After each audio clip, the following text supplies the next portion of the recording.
화목하게 하는 말씀을 우리에게 부탁하셨느니라. 아멘. 저희가 이렇게 아이들과 같이 더불어서 성경학교를 진행하고 또 아이들의 곡들을 노래 부르면서 여러분들은 어떤 생각이 드셨는지요? 저는 개인적으로 제가 어렸을 때 불렀던 노래 중 하나가 기억났습니다. 그 하나는 이런 겁니다.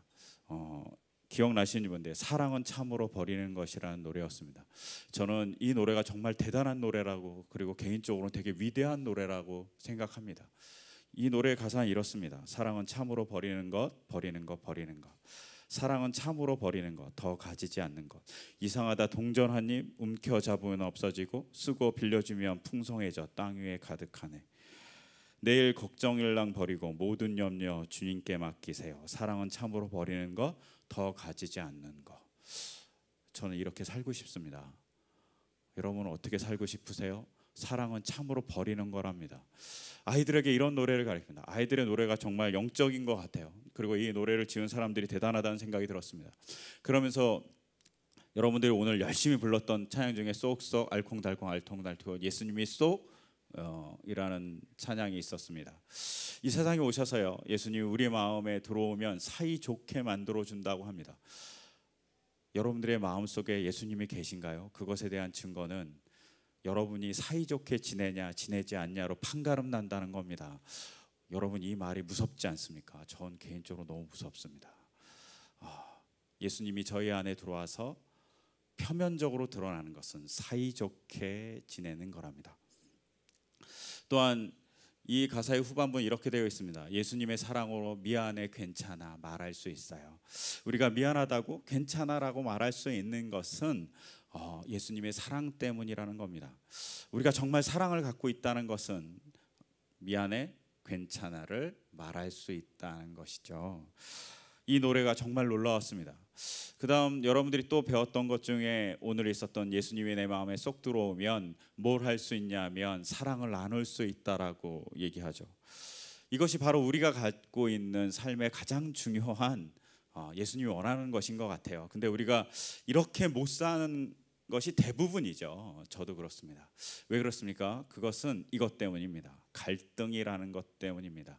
갈등이라는 것을 영어로는 conflict라고 그러는데, 이 갈등을 보시면 이렇게 대시하는 겁니다. 원래 뜻, 이것을 이렇게 원래 conflict라는 영어가 이렇게 con이라는 것과 compligera라는 라틴어의 합성어입니다.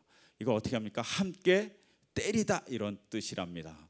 함께 때려요. 어떻게 때리냐면 총회교육부 자료에는 함께 채찍으로 때리다 이렇게 되어 있습니다. 함께 서로 막 채찍을 막 휘두르는 게 갈등이랍니다. 근데 정말 그런 것 같지 않으세요? 채찍을 막 휘둘리는 게 갈등이랍니다. 또 갈등이라는 한자어를 볼 수 있습니다. 이 한자어 찾느라고 힘들었습니다. 예, 갈은 뭐 같으세요? 갈증할 때 갈증. 예. 근데 저 자세히 보면 이렇게 풀에 대한 것이죠. 이거 여러분 칡입니다. 칡넝쿨의 갈이라는 뜻입니다. 등은 등나무의 등이라는 겁니다. 이건 이런 겁니다. 등나무는 왼쪽인가요? 왼쪽으로 자라고 칡은 오른쪽으로 자라던가, 둘이 이렇게 반대랍니다. 그 둘이 이렇게 하나는 왼쪽으로 가려고 그러고 하나는 오른쪽으로 가려고 하니까 끊임없는 싸움이 벌어진다. 그래서 갈등을 칡나무와 그다음에 칡넝쿨과 등나무가 싸우는 것이라고 이렇게 표현하고 있더라고요. 우리 삶은 항상 이런 것 같아요. 이렇게 끊임없이 싸우는 것 같아요. 근데 이런 싸우는 우리에게 하나님이 뭘 맡겼냐면 화해의 직분을 맡기셨다라고 얘기합니다. 근데 오늘 본문을 쭉 읽다 보니까 17절에 뭐라 그럽니까? 화해의 직분을 맡은 사람들의 전제 조건 하나가 있습니다. 뭐죠? 전제 조건이 뭘까요? 화해의 직분을 맡은 사람의 전제 조건 하나가 있습니다. 예, 새로운 피조물입니다.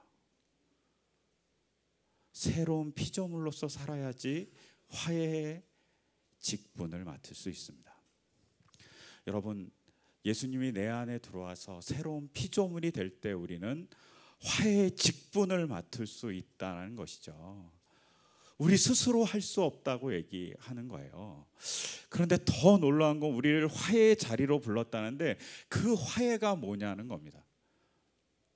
화해의 직분이라는 헬라어를 보면 디아코니안입니다. 이것은 직분이라는 뜻이에요. 그다음에 데스가 있고 까탈라게스라는 것이 화해입니다. 여러분, 화해는 평화가 아닙니다.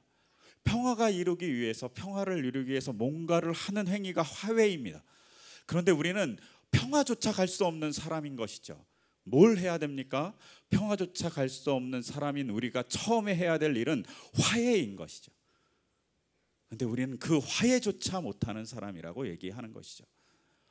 이 본문이 충격적이지 않습니까? 저는 화해가 평화라는 에이렌의 인 줄 알았어요. 그러다 오늘 본문을 보면서 깜짝 놀랐습니다. 화해가 에이레네가 아니더라고요. 까탈라게스더라고요.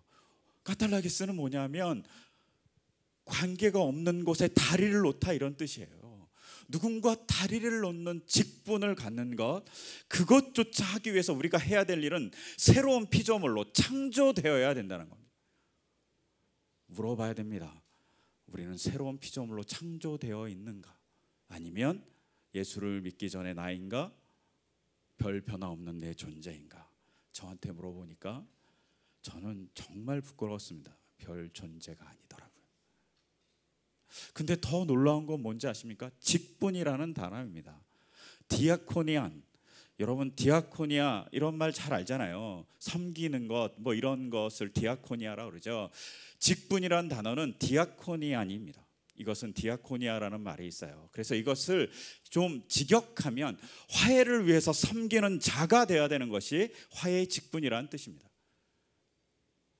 여러분, 그냥 직분, 그러니까 뭔가의 권리를 갖고 권위를 갖는 것 같으시죠? 그런데 그게 아니라고 얘기하는 거예요. 오늘 본문은 뭐라고 했냐면 화해의 직분은 계급이 아니라 섬기는 자다. 뭘 위해서? 화해를 위해서. 여러분은 그 화해를 위해서 부름받은 사람들이죠. 그런데 그러기 위해 전제 조건이 있습니다. 새롭게 창조되어야 한다는 것이죠.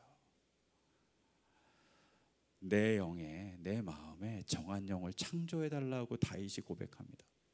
그와 마찬가지로 우리가 해야 될 일은 뭐냐면 창조해달라고 얘기해야 됩니다. 그만큼 화해가 어려운 것이죠. 그것에 대한 도전을 이번 성경학교에 한 것입니다. 여러분, 우리가 정말 화해자가 되기를 소망합니다. 그리고 그 화해자가 되기를 소망하는 우리에게 하나님 좀 찾아오셔서 우리를 새롭게 창조해 달라고 기도하셨으면 합니다. 그때 세상의 화해를 이뤄갈 거라고 믿습니다. 여러분, 화해의 자리로 주님이 우리를 초대하십니다. 그 초대를 기대하시면서 이 시간 교회 학교를 위해서 기도하는 마음으로 이 시간 같이 찬양해 주셨으면 합니다. 이 시간 어떤 찬양을 같이 나누려고 하냐면요, 여름 성경학교 교가입니다. 여러분 기억나시는지요? 어렸을 때 여름 성경학교 갔을 때 교가 불렀던 거 있죠. 흰구름 뭉게뭉게 피는 하늘에 아침에 명랑하게 솟아오른다. 이 찬양을 다 아실 것 같아요. 사실은 지금 이 찬양을 부르지 않아요. 그런데 여러분들과 감사라는 것을 같이 나누기 위해서 생각해 보았습니다. 뭘 나눌까? 그러다가 교가였습니다. 교가를 같이 나누면서 기도해 주셨으면 합니다. 우리 아이들이 화해자로서 되기 위해서 새롭게 창조되어 달라고, 그것을 가르치는 선생님들이 새롭게 창조되게 해달라고, 심지어 그것을 위해서 기도하는 우리가 새롭게 창조되어서 내가 아닌 하나님의 창조자로서 살아갈 수 있게 해달라고 우리 같이 기도하는 마음으로 이 시간 찬양 드렸으면 합니다. 흰구름 뭉게뭉게 같이 찬양할게요. 가사 보여주세요.